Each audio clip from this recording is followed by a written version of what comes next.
স্বামীর সামনে তর্ক করে এবং তাদের স্বামীর সাথে বেয়াদবি করে কথা বলে। আর যে নারী তার স্বামীকে অশ্রদ্ধা করে কথা বলে, যদি সুখের সংসার চান আপনার স্বামীকে শ্রদ্ধা করতে শিখুন। পুরুষের সবচেয়ে বড় স্বপ্ন তার পরিবার।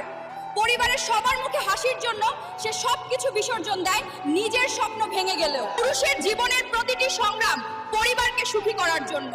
অভাব থাকলেও সে হাসি বিলায়, ক্ষুধার্ত থেকেও খাবার তুলে দেয়। যে স্বামীর প্রতিটি ঘামের ফোঁটায় পরিবারের ভবিষ্যৎ গড়ে তোলে, তাকে অবহেলা না করে ভালোবাসায়, সম্মান আর শ্রদ্ধায় ভরিয়ে দেন। কারণ স্ত্রীর সম্মানই হলো স্বামীর আসল শক্তি, আর স্বামীর ভালোবাসা হলো স্ত্রীর সবচেয়ে বড় ভরসা।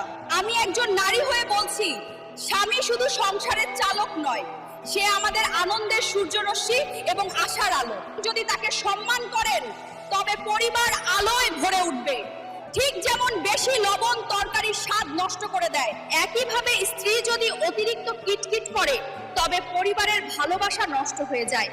যেমন ঝাল বেশি হয়ে গেলে তরকারি যেমন মুখে দেওয়া যায় না, ঠিক তেমনি পারিবারিক জীবনে যখন সন্দেহ অতিরিক্ত বেড়ে যায় তখন সম্পর্কটা টিকতে পারে না। ধন্যবাদ সবাইকে, ভালো থাকবেন সবাই।